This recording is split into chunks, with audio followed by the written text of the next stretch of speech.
ರಾಜ್ಯ ಸರ್ಕಾರದ ಹಿಂದೂ ವಿರೋಧಿ ಧೋರಣೆಯನ್ನ ಬಿಜೆಪಿ ವಕ್ತಾರ ಹರಿಪ್ರಕಾಶ್ ಕೋಣೆಮನೆ ತೀವ್ರವಾಗಿ ಖಂಡಿಸಿದ್ದಾರೆ. ಭಟ್ಕಳದಲ್ಲಿ ಬಿಜೆಪಿ ವಕ್ತಾರ ಹರಿಪ್ರಕಾಶ್ ಕೋಣೆಮನೆ ಸುದ್ದಿಗೋಷ್ಠಿ ನಡೆಸಿದ್ದು, ಮಾಜಿ ಶಾಸಕ ಸುನಿಲ್ ನಾಯಕ್, ಎನ್ಎಸ್ ಹೆಗಡೆ ಉಪಸ್ಥಿತರಿದ್ದರು. ಈ ವೇಳೆ ಮಾತನಾಡಿದ ಬಿಜೆಪಿ ವಕ್ತಾರ ಹರಿಪ್ರಕಾಶ್ ಕೋಣೆಮನೆ, ತೆಂಗಿನಗುಂಡಿ ಭಗವಧ್ವಜ ವೀರ ಸಾವರ್ಕರ್ ಕಟ್ಟೆ ತೆರವಿಗೆ ಆಕ್ರೋಶ ವ್ಯಕ್ತಪಡಿಸಿದರು. ರಾಜ್ಯ ಸರ್ಕಾರದ ಆಡಳಿತ ವೈಫಲ್ಯದಿಂದಾಗಿ ಈ ರೀತಿ ಘಟನೆಗಳು ನಡೀತಾ ಇದ್ದು, ದೇಶಭಕ್ತಿ ಮೂಡಿಸಲು ಬಿಜೆಪಿ ಸರ್ಕಾರ ಸೇರಿಸಿದ್ದ ಪಠ್ಯಗಳಿಗೂ ಕತ್ತರಿ ಹಾಕಿದೆ.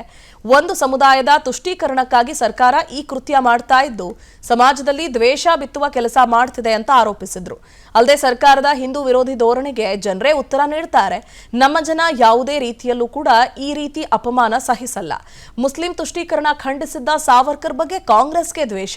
ಹಿಂದೂ ಸಮಾಜದ ಒಗ್ಗಟ್ಟಿಗೆ ಸಾವರ್ಕರ್ ಜೀವ ಮುಡಿಪಾಗಿಟ್ಟಿದ್ರು. ತೆಂಗಿನಗುಂಡಿ ಭಗವಧ್ವಜ ತೆರವು ಕಾರ್ಯದಲ್ಲಿ ಉತ್ತರ ಕನ್ನಡ ಜಿಲ್ಲಾ ಉಸ್ತುವಾರಿ ಸಚಿವರ ಹಸ್ತಕ್ಷೇಪ ಕಾಣಿಸ್ತಾ ಇದೆ. ಹೀಗಾಗಿ ಸಚಿವ ಮಂಕಾಳು ವೈದ್ಯ ಕಾಲಿನ ಮೇಲೆ ಚಪ್ಪಡಿ ಎಳೆದುಕೊಳ್ಬೇಡಿ ಅಂತ ಬಿಜೆಪಿ ವಕ್ತಾರ ಹರಿಪ್ರಕಾಶ್ ಕೋಣೆಮನೆ ಎಚ್ಚರಿಕೆ ಕೂಡ ನೀಡಿದ್ರು.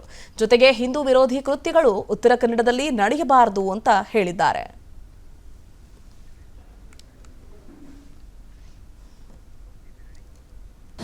ಅನುಕ್ಷಣದ ಸುದ್ದಿಗಳಿಗಾಗಿ ವಿಸ್ತಾರ ನ್ಯೂಸ್ ಯೂಟ್ಯೂಬ್ ಚಾನೆಲ್ ಸಬ್ಸ್ಕ್ರೈಬ್ ಮಾಡಿ.